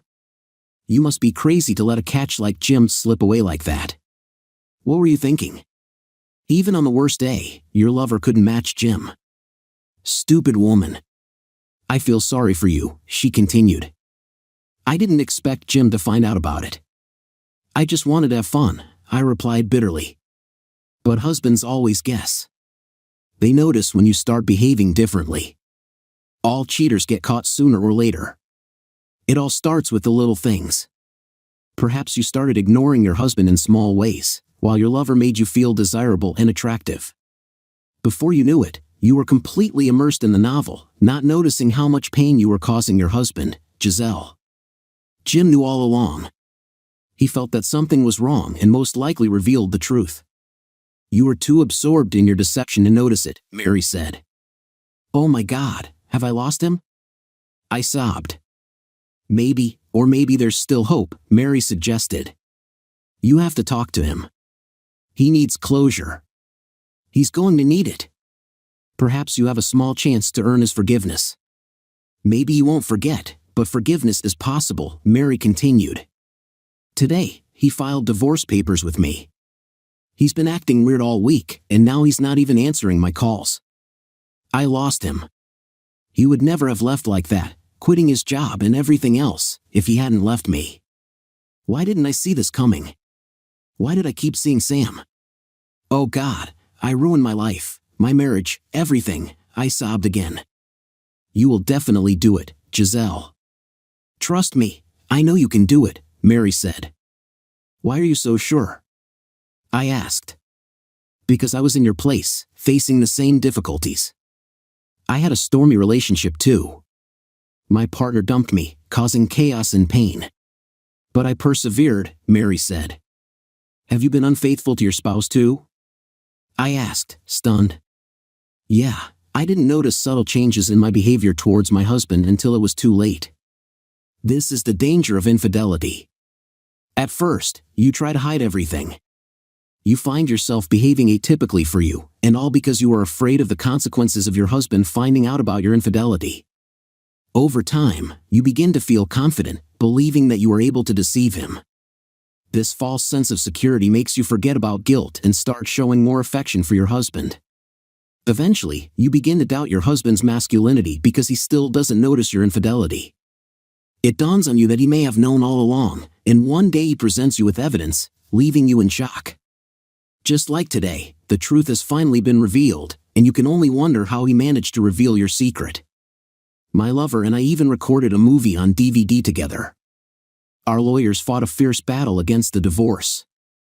I begged my husband to give me another chance, promised to change, and confessed my indissoluble love to him. But my efforts were in vain. As a result of the divorce, I lost everything that was dear to me, my husband and his pure love for me, his beloved queen. I tainted our once perfect love by making forgiveness impossible, even for myself. If I were in his place, I wouldn't be able to forgive myself either," Mary finished her story. "Oh my God, he's gone." I began to complain again. I was left all alone. "The situation doesn't seem promising to you right now, Giselle, but if you make an effort, you may be able to earn his forgiveness. He really cared about you a lot, and everyone knows about it. If you make a sincere attempt, you may be able to change his attitude towards you, Giselle," Mary continued to comfort. "I have no idea where he is now. He left his job and moved in a week ago. His current whereabouts are unknown. He could be anywhere in the world," I said. "We'll find him eventually. He'll have to show up, even if it's only to get the divorce papers," Mary suggested. "By the time that happens, it will be too late to fix the situation," I said. "Contact his lawyer and insist that Jim contact you at the earliest opportunity. He may not tell you his location, but if he calls, you can try to track the phone number and determine his location," she replied. "And if he doesn't get in touch, what then?" I complained. "There are various modern methods of finding people, Giselle." "We'll find him, absolutely," Mary tried to keep a positive and encouraging tone. But deep down, she was afraid that Jim had left for a certain reason, most likely related to their impending divorce. Mary was sympathetic to Jim's reluctance to communicate with his future ex-wife, feeling how he was afraid to seem weak, thinking about reconciliation. She herself went through a similar situation with her husband, who was ashamed that he had allowed his cheating wife to manipulate him into having a heartbreaking conversation about their relationship. Mary understood Jim's situation like no one else, knowing firsthand what difficulties had to be overcome in a crumbling marriage marked by betrayal. Mary tried to convince him not to go for a divorce, but in the end, he remained adamant and left her. Neither of them had remarried since, and Mary was sure her ex hadn't even looked at the dating app. Their divorce was finalized more than 2 years ago, but the pain still did not leave Mary. After going through her own painful divorce, Mary was determined to do everything she could to help Giselle deal with her heartache. She knew all too well how devastating it was to get divorce papers, and she could empathize with Giselle's pain. Giselle needed Mary's support more than she could have imagined, and Mary was ready to be by her friend's side at every turn. She knew it would take time to heal, but she was determined to help Giselle get through this difficult stage in her life. I had been working for several weeks when I got the call. It was Amanda, my lawyer, who informed me that Giselle wanted to talk. She refused to sign anything and was determined to fight for the preservation of the marriage. I couldn't understand why she was resisting, especially when she already had the man she wanted. Or not. I had a feeling that deep down, she was suffering because I found out the truth, dumped her, and filed for divorce. "I may not agree with what you did, Jim, but I understand why you did it," she said. In the end, she will resist, dragging out the situation until it becomes costly in terms of legal fees. I suggest we talk to her and convince her to drop the case. Perhaps she will understand the gravity of the situation and decide to move on, she continued. "Is she ready to talk now?" "No. I spent months trying to get her to communicate and open up. I spent months trying to revive the love and desire I once felt for her, and now she wants to talk." "I'm sorry for being angry, but it really upsets me," I replied angrily. "And now what?" she asked. "Have you heard the good news yet? Sammy, Giselle's ex-lover, is in trouble. He tried to force himself back into her life after she was done with him forever. The police were called, and eventually, he was arrested. It turned out that other women knew about his behavior and also made accusations. I have a feeling that someone has blabbed about him. Why am I not surprised that it was you, Jim?" I decided to change the subject. "Amanda, as a representative of the court, you should know better," I replied. "I've never accused you, Amanda, but now I see the truth. Don't worry, I'll keep your secret. I hope this troublemaker gets what he deserves," I said. "I agree. We both want justice. Okay, I'll arrange for you to meet Giselle next Saturday afternoon at the Charo Bar. She knows this place. How are you holding up, Jim?" "What is it?" she asked. "It still hurts, but my new job is helping me," I replied. "Thanks for taking care of everything, Amanda," I thanked her. "You're a very good man, Jim. I admire the way you tried to handle the situation before it got out of hand." "It's a pity that Giselle didn't realize this sooner," Amanda replied. Our conversation didn't go well. Jim categorically refused to consider the possibility of reconciliation. He made it clear that I had destroyed all chances of correcting the situation, and there was no way to restore what I had lost. He believed that our marriage was beyond repair, and he wanted to move on. In the end, I had to accept that our marriage was over. I had no choice but to accept defeat. As soon as I heard his voice and saw the determination in his eyes, I realized that I had made a serious mistake. It was impossible to convince him otherwise. If I had noticed the signs earlier, maybe we would have had a chance to save our relationship. But now, it seems impossible. The most painful thing about all this? My love for him is unshakable, eternal. I just didn't realize the depth of my feelings until it was too late. He found a new job, left me with the belief that he might never come back. It's very difficult to accept the fact that I have been living a lie for much longer and in a much more harmful way. My heart is heavy with emptiness. My lover is no more. He is facing a prison sentence. My husband is no more. He is on his way to becoming my ex-husband. All that's left of our marriage is to file for divorce. I'm still in my prime. I have the opportunity to start all over again. But time is running out, and soon I will find myself in a difficult position to start a family. I couldn't keep my first husband, whom I sincerely loved, even though I betrayed him with my infidelity. I made it clear to those who witnessed what happened that I proved them wrong. Today, I officially signed the final documents. The divorce of the day marked the beginning of the end, and the divorce of the absolute sealed it. The process was cold, formal, and empty. When I finished my gym classes, I realized that my life has changed dramatically. Giselle is no longer a part of it. I live in another city, and my new job takes up all my time.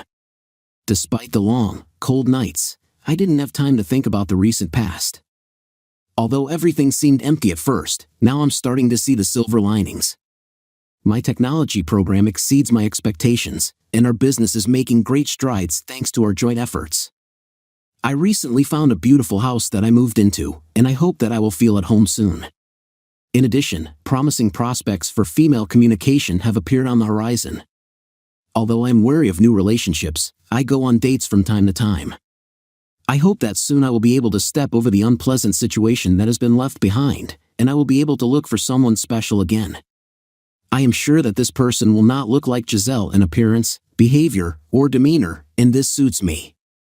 Now I have almost completely come to terms with her, and if a little more time passes, I believe that even the thought of someone like her will no longer affect me. It's been about 4 years since I've been living a new life as a bachelor, and recently, Amanda called me with delight in her voice.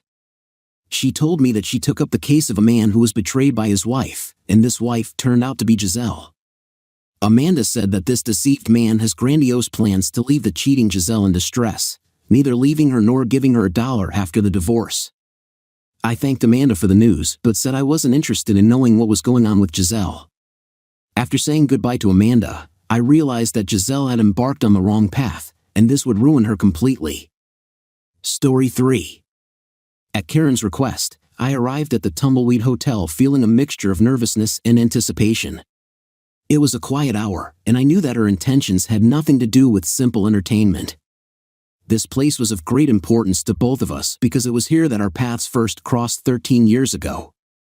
A feeling of unease swept over me, confirming the suspicions I had been harboring for some time. There were subtle signs of infidelity. For example, she stayed up late at the office where she worked as her boss's secretary. Our intimate life suffered. She showed no interest in intimacy with me. I noticed new provocative clothes in her closet that she never wore in my presence. The most painful blow was the decrease in her interest in communicating with me. Even during meals, we hardly exchanged words, and she rarely stayed at home to eat with me and our 2 children, Max and Megan. Her neglect of me hurt, but I was even more infuriated by her neglect of our children. It was obvious that she had put them on the back burner, leaving me to take care of them while she pursued her own desires. After parking the car in an almost empty parking lot, I decided to stay calm during this meeting. I suspected that she intended to reveal the truth based on a conversation I overheard a couple of nights ago. It was Tuesday, exactly 3 o'clock in the afternoon, and she successfully brought me here. Sitting in the car, I was thinking about a possible scenario in which she might be with the person I suspected. I remembered the advice that my father gave me many years ago, and which has served me well in my professional life. Don't do anything if you don't know what to do. Don't say anything, let your opponent figure out the situation for himself. The less you open up, the more worried they will be, and if they don't worry, they will become vulnerable, he told me. His words echoed in my mind, reminding me to be silent and watch. By holding onto my thoughts and emotions, I could gain the upper hand and strategically plan my next move. I smiled, feeling grateful to my father and his wisdom. I knew he was looking out for me at this moment. After saying a silent prayer of thanks, I entered the bar and noticed Karen sitting with a man I didn't recognize.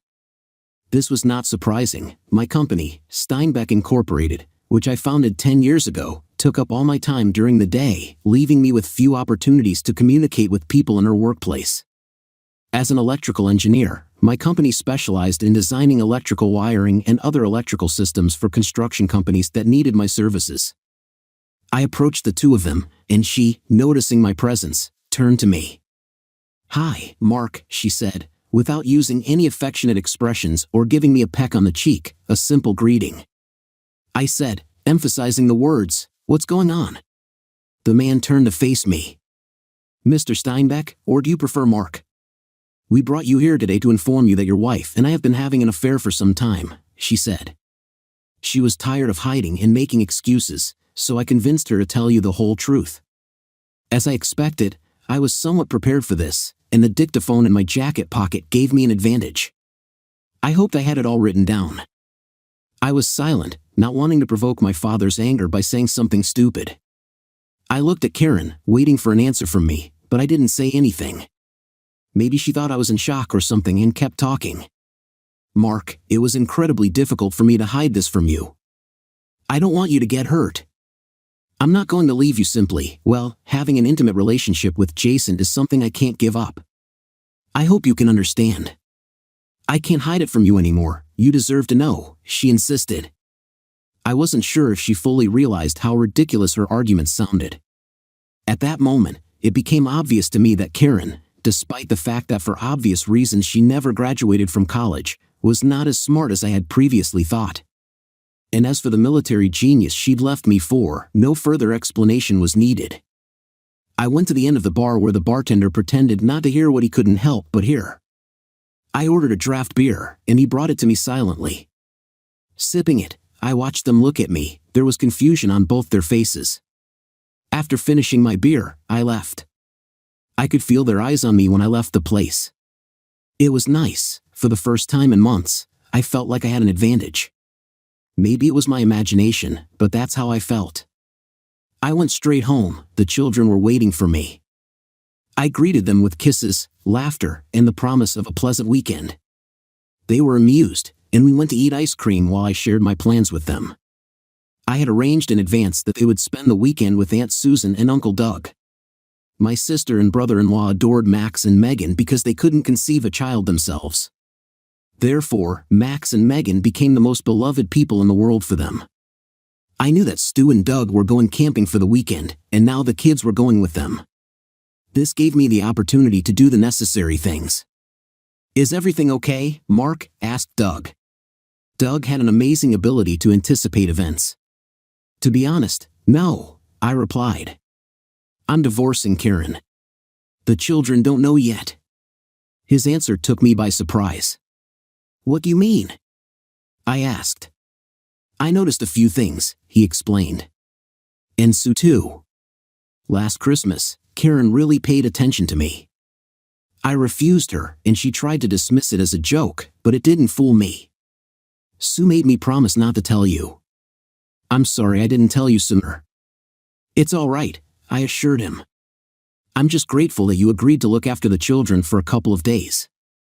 I need time to sort things out." "Listen, Mark, if you need any help, just let me know," Doug offered. "Thanks, Doug. I'll keep that in mind. But I think I can handle it. It's going to be messy, but I have evidence, and this is not a state without blame, so I shouldn't have any problems bringing them to justice," I explained. "After I leave here, I will go to Henry to start acting," I continued. Henry Morgan was a very competent lawyer for my company. Despite the fact that Henry was very old, he remained as witty as ever. He had connections with every judge and reputable lawyer in the state, not to mention the city. Karen couldn't help but know what I was capable of if I found out about her infidelity. I should have assumed that she took precautions to protect herself. She thought that an agreement with a friend for intimacy would prevent me from taking drastic measures if I accidentally stumbled upon them. These were erroneous arguments, but the more I thought about them, the more they seemed to be the only logical explanation. She was afraid that I would find out about it and catch her off guard. Well, that's exactly what I was going to do. "Yes, Henry, that's the situation," I said, suddenly appearing at his house. I gave him the recording and the name of the bartender who witnessed the strange encounter between my wife and her lover just a few hours ago. "Okay, I'll have them both served on Monday," Henry confirmed. "Are you going home?" Henry asked. "Yes, I think so. I don't want to tip her off too soon." "I'll kick her out as soon as you tell me they've been served," I replied. Malcolm stated that he intended to interrogate the witness and force him to sign an affidavit the next day. Despite the fact that it was Sunday, he stressed the importance of speed in their work and outlined his strategy to hit hard and fast, leaving opponents confused and defeated. I admired Malcolm's thinking and thanked Henry for his support, expressing sympathy for my failed marriage and its impact on Max and Megan. As I left the conversation, I felt confident, knowing that Malcolm, the former ranger, and Henry, the formidable lawyer, were leading me forward. My plan was to retreat and not let the situation escalate. I instructed Henry to refuse my future ex-wife anything she asked, being sure that her actions, confirmed by the recording, would give Henry the leverage with which he could defeat her in court. I trusted Henry's judgment implicitly and believed that his words were absolutely true. As I drove home, optimism grew in me. I felt that this might be the last weekend before my divorce was resolved. When I arrived home, I was stunned to see an unfamiliar car parked in the driveway. I immediately recognized it as Jason's car. As darkness fell, I wondered if I would be lucky enough to capture at least some evidence of their affair. I parked a few houses away and approached the house unnoticed, hoping to remain unnoticed. The lights were off, and as I approached the house, I noticed my neighbor Rex, still a police officer, taking out the trash. I positioned myself next to an unfamiliar car, making sure Rex could see me. He greeted my presence with a wave of his hand. I accepted his gesture and felt relieved that he had witnessed the presence of the car, providing another witness in this case. I mentally wrote down the license plate number and planned to give it to Henry, as well as Rex's name and address if possible. I also intended to get photo evidence. I went out into the backyard, pretending to collect the trash can, while Rex returned to the house. Taking advantage of the opportunity, I discreetly took some pictures through the sliding glass doors in the backyard. I thanked modern mobile phone technologies for allowing such covert filming. I managed to take about 10 pictures of Jason and my future ex-wife doing intimate things. I put the phone away and entered the house through the sliding glass door, making my presence known. Despite my intervention, they continued their actions, demonstrating a complete lack of respect. I was fuming, but I kept my composure, waiting for the right moment. About 15 minutes later, I heard the front door open and close downstairs, and then I heard the roar of Jason's engine as he drove away. After waiting a couple of minutes, I decided to go back downstairs to the kitchen. Passing by the bathroom, I heard the sound of a running shower. I poured myself a cup of coffee and waited patiently. It was going to be an interesting conversation. 10 minutes later, she finally joined me. "Are you okay?" she asked, her voice full of kindness. I didn't say anything, just took a sip of coffee, waiting for her to say something important. It bothered me that she didn't even ask about the kids. This woman standing in front of me was completely different from the one I married more than 10 years ago. "Mark, we need to talk. The children are with my sister now." "I think you should know," I said. "What?" "Oh yeah, I noticed they weren't at home when I got back," she replied, pretending to be ignorant. She looked worried. "Now listen, are you okay?" she stuttered. I just wanted to be honest with you. I didn't want to keep sneaking out with him. You deserve better, Mark.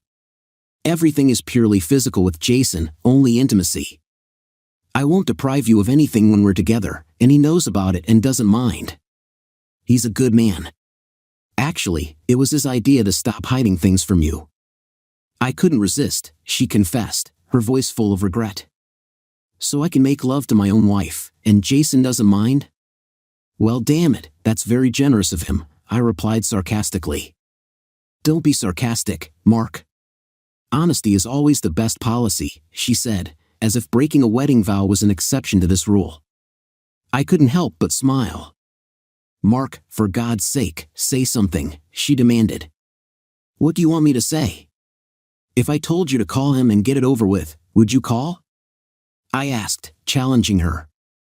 Well, I continued when she didn't answer. Then I have nothing more to say. But yes, you were right.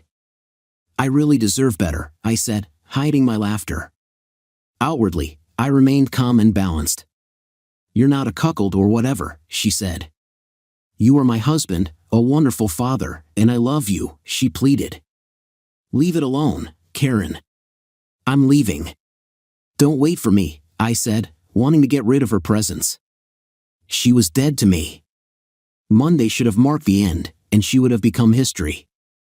I set off on my way back and found myself back at Tumbleweed. When I took my place at the end of the bar, the same bartender was on duty there. The bar was crowded, especially for a Tuesday night. I ordered a draft beer and casually asked the bartender, "What's going on here?" gesturing at the crowd. He nodded towards the far corner. The lighting was dim, but I could make it out. Jason passionately kissed one of the ladies.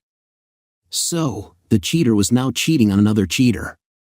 I was not surprised by this situation. Maybe he wasn't cheating on another cheater, maybe the other cheater knew about his other interests.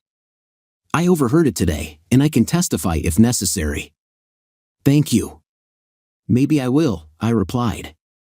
A few years ago, my wife pulled a similar trick on me, but there was no one to support me, and I suffered a lot in court. At least I managed to keep this place. That's something.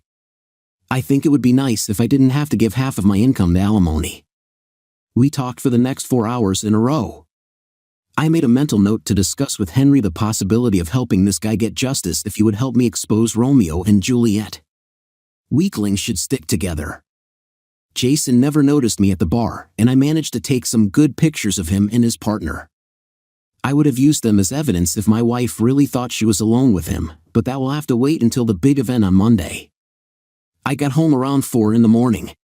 Josh, the bartender, and I had a few cups of coffee after closing since he lived upstairs from the bar and had nowhere to go. I was probably a good candidate for a late-night conversation.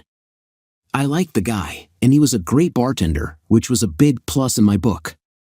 I was mad at Karen, but I wanted to sleep in my own bed, not in the guest room. There's something about a man's own bed. My wife knew this about me, and that's probably why she chose to make love in the living room rather than upstairs. I climbed into bed next to her. She was awake, and I felt her hand reach out to me. I quickly pulled my hand away and rolled over onto my back. It looks like she did the same thing. I was woken up by sunlight coming through the window curtains. It was almost 8 o'clock, and I could smell the bacon frying in the kitchen. I got up, took a shower, got dressed, and went downstairs. She was in a good mood, believing that everything was fine, or at least that our marriage was beyond repair. "Good morning, Sonia," she greeted me. "It smells delicious." And so, it was. I was hungry. This may be the last day of our marriage, but I shouldn't have been upset about it. Tomorrow will be chaos, but today will be a good day. I had a hunch. "I'll be by your side all day today," she said, as if it was some kind of special favor, since I was being reasonable. "And if you behave yourself, you might get lucky," she added with a giggle. I didn't know whether to laugh or be disgusted. How could my cheating wife believe that I would readily accept what she was offering? I grinned back. "This morning, I need to take the car to the store to buy new brakes. Maybe we'll talk later." It would not be easy to avoid it, but I was determined. While I was doing the brakes, which was actually true, I discreetly put the recorder next to the kitchen phone. I foresaw that she would use this phone if she called him, and I was right. The intrigue was fascinating. 3 hours later, I returned home and picked up the recorder while she was taking out the trash. I went to my office to listen to the recording. It hurt me to hear her say she loved him, especially since I knew he didn't care about her. I couldn't wait to show her the dated photos I'd received the night before. It would definitely shock her. I was sitting in my office with mixed feelings. I realized that I got married stupidly. I was ashamed. I doubted whether it was worth divorcing her at all, given her irresponsibility for her actions. The audacity of her and her lover made any reconciliation impossible. And then there are the children. It was obvious that she didn't care about them, and that was unforgivable. The next morning, I left the house before she even woke up. Monday was the beginning of the end for her and her lover. I started my day by telling my secretary, Elizabeth, that I would not be home for the rest of the day. Being the boss had its advantages. The first thing I did was go to Henry's office, where he had news. His part-time private investigator, Malcolm, gathered information about Romeo. It turned out that Romeo was married and had 6 children, and his wife, who was 10 years older, had money and a family. She had no idea about his adventures. I instructed Henry to expose him completely and provided him with the recording and photos on my mobile phone. Henry smiled at that. Maybe I'll have a special job for him and Malcolm when everything settles down. I knew Sue and Duck would take care of getting the kids ready for school. The thought of having to talk to them later scared me, but it was inevitable. Henry arranged for the lovers to be taken to their place of work. A restraining order was placed on her, preventing her from returning to the house, and the same applied to him. The papers were supposed to be delivered shortly before lunch. I asked Henry to make sure that it was done loudly and dramatically. I wanted both lovers to feel the pain later. I also asked that all the evidence against the couple be provided to Jason's wife, and it was up to her what she would do with them. I really wanted to be there when my wife was being served, and then I thought, why not? I settled down in the hallway at the moment when the waiter appeared. He didn't know me, and I didn't know him, so he just walked past me towards my wife's office. "Excuse me, are you Mrs. Karen Steinbeck?" he asked. "Yes, of course," she replied with a smile. I was watching her from the doorway, and at first, she didn't notice me because she was busy talking to the server. He handed her a manila envelope. "You have been served," he announced. Her expression darkened. She looked at the envelope in her hand and opened it. Her face turned pale, and tears began to flow. She collapsed into a chair. At that moment, her boss appeared from the office, saw her trouble, and tried to comfort her. I became more visible. She noticed me, and her eyes widened. "Mark, why?" I couldn't help myself. "Like you said, I deserve better." With that, I left. Although I was not present at this, I later found out that Jason was served in a similar way. From the realization that his life was, in fact, over, he lost consciousness. In the end, he lost everything: a wife, children, a house, a job. I was wrong about only one thing. Karen wasn't the biggest fool in the world, she was only the second largest. A few days later, I found myself in Henry's office, sipping a hot drink. "So, do you think you can help him, even though it's been so long since it happened?" I asked. "Yes, I think so. This woman has a lot of secrets hidden away, and she is ready to reconsider the terms of their divorce just to keep them a secret. We will try to get alimony waived if possible." "Mark, haven't you realized yet that I can do anything?" he chuckled. "I'm getting better," I replied, joining in his laughter. Later that day, I sat in the tumbleweed bar and chatted with my newfound friend. "You will never have to pay alimony again." I can't tell you how grateful I am for that, especially considering how she flaunted it at the time. "I'm glad I could help," I said. After the divorce, Karen was left with nothing, but she miraculously managed to keep her job. A long-term relationship with her boss allowed her to avoid the consequences of her actions. This time, Jason, as already mentioned, was no more.